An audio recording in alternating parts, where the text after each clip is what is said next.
दोस्तों, वैसे तो शिव जी को संहार का देवता कहा जाता है, लेकिन क्या आप जानते हैं शिव शंभू ही संगीत के भी जन्मदाता है। पर एक बार कुछ ऐसा हुआ कि शिव जी ने अपना डमरू 3 साल तक नहीं बजाया। अब सोचने वाली बात है कि संगीत की उत्पत्ति करने वाले महादेव को अपने डमरू से ऐसी क्या दुश्मनी हो गई कि उन्होंने उसे बजाना ही छोड़ दिया, और उनके डमरू न बजाने से कौन सी मुसीबत आ गई थी।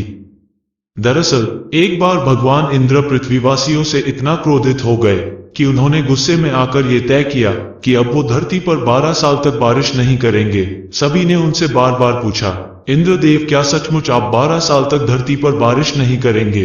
इंद्र ने कहा, हाँ, लेकिन अगर महादेव ने अपना डमरू बजा दिया तब जरूर वर्षा हो सकती है। समय बीतता गया और धरती पर पानी के लिए हाहाकार मचने लगा। सभी लोग पानी के लिए इधर उधर भागने लगे।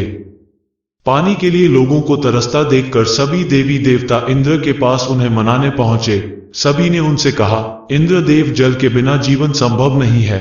धरती पर लोग बहुत परेशान हैं। वे सभी जल की एक एक बूंद के लिए तरस रहे हैं। किसी देवता का इस तरह इतना कठोर होना शोभा नहीं देता। आप अपना क्रोध छोड़ दें और धरती पर वर्षा करके लोगों को इस संकट से बाहर निकालें। सबके इतना कहने के बाद भी इंद्रदेव नहीं माने और अपनी बात पर अड़े रहे।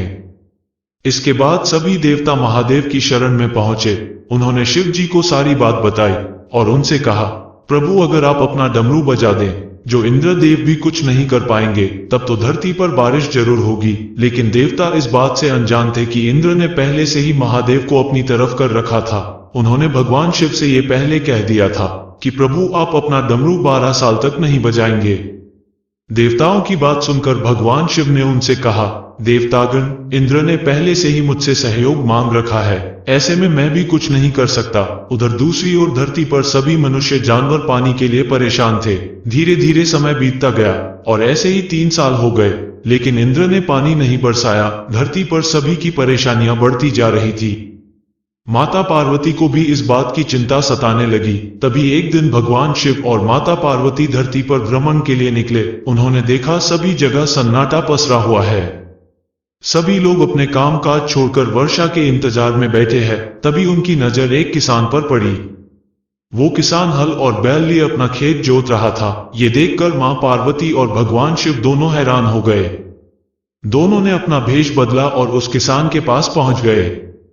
उन्होंने उस किसान से पूछा, दादा, ये बताइए, जब आपको पता है इतने सालों से वर्षा नहीं हुई और आगे भी वर्षा होने के आसार नजर नहीं आ रहे हैं, तो आप अपना खेत क्यों जोत रहे हैं? तब किसान ने कहा, मैं एक किसान हूं और खेत जोतना मेरा काम है।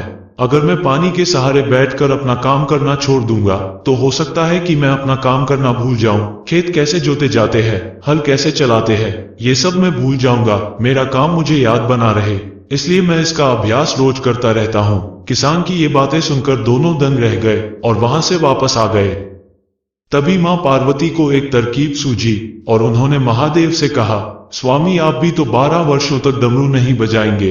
ऐसे में अगर आप डमरू बजाना ही भूल गए तो पार्वती माता की ये बातें सुनते ही शिव शंभू ने सोचा डमरू बजाकर देख लेना चाहिए, और तभी उन्होंने डमरू बजाना शुरू कर दिया।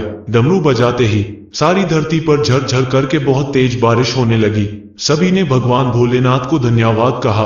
पृथ्वी पर खुशियां छा गई और एक बार फिर से सभी धरतीवासी हंसने मुस्कुराने लगे।